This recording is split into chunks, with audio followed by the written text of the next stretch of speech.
I spent way too much money last night, but it was a business expense. So this is the Profoto B1X.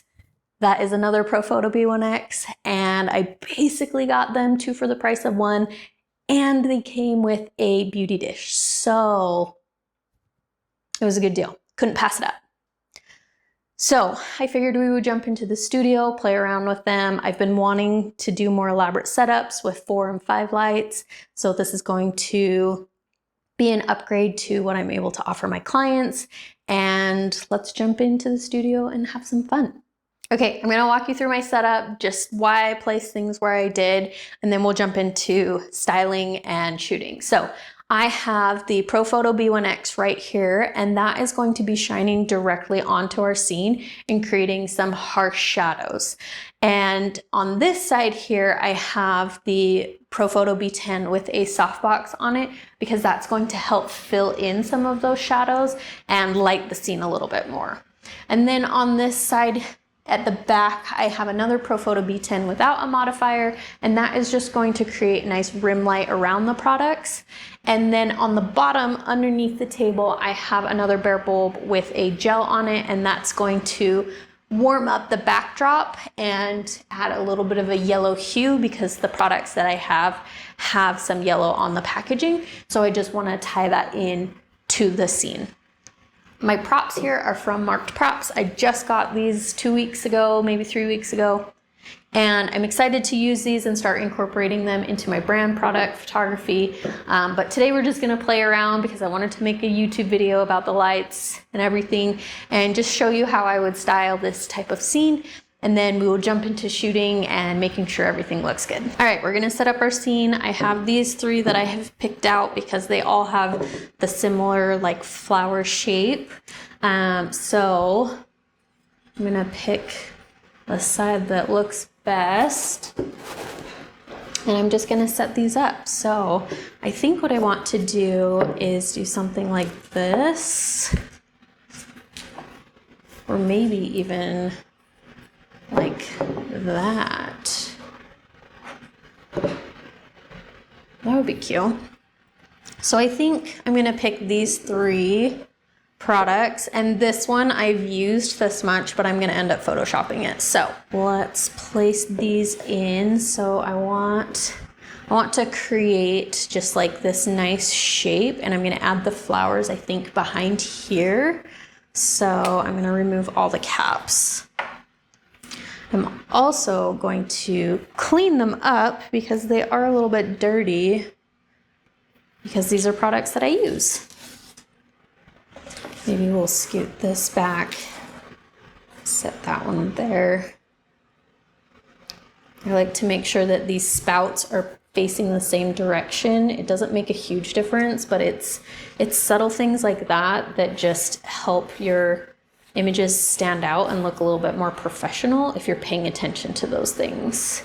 So there were a few sections where the flower wasn't perfect on the inside, and I want that good edge right there. So maybe we'll set this one like laying down. I might need some blue tack. Okay.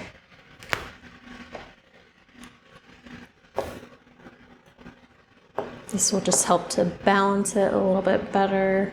Okay, I think that looks good. I'm gonna now add some flowers to it and see how it looks.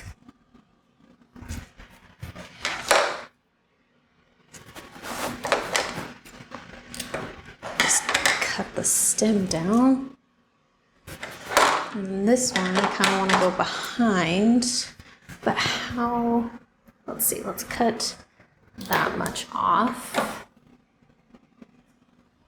Still a little bit too high.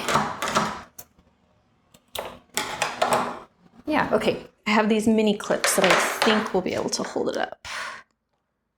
Yep. Okay. So we'll just set that behind and pick a side that looks good. Okay. I have some more flowers. I might take some of these stems off just because not all of them are so pretty.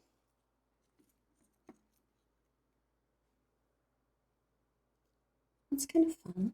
This is like the not most efficient way to do this, but It'd be easier if I just had some foam, but it's fine.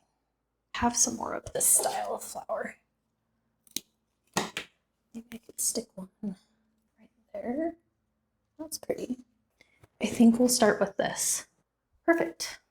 Here's a close view of the setup just so you can see how I placed these.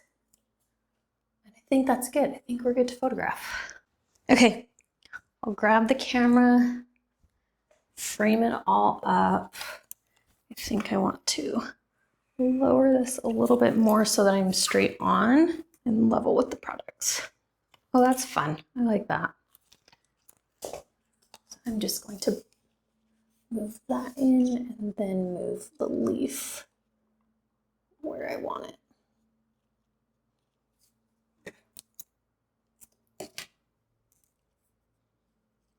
There we go.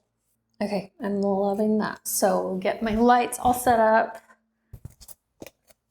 Ooh, there we go. I have them pretty much where I want, so we'll just take a test shot. And that's already looking so good. I need to rotate this one a little bit. I need to rotate this one in a little bit. I might spin this one so it's not catching that light up at the top as much. Product photography is all about just fine-tuning and getting it exactly where you want. And of course, I can see the blue tack, and I don't want that. Okay, let's try this. Okay, yeah, that's much better. Before you could see that it was just getting a whole lot of light from the light up here, and now it's facing straight on, and I'm filling it with this light so it's not as harsh. So let's do first shot, and then I'm going to focus on my next product, and then I'm going to photograph that front product. Perfect. All right, so now that I have finished photographing, I'm going to take this into Photoshop, do all my retouching, change the color of the prop so that everything is cohesive, all the colors look good. But if you have any questions about the process, on lighting, on styling, let me know in the comments and I will try to answer those. I'd be happy to create another video if you have a question that can be turned into a video. But as always, I appreciate you being here. I would love if you liked and subscribed, and I will see you in the next one.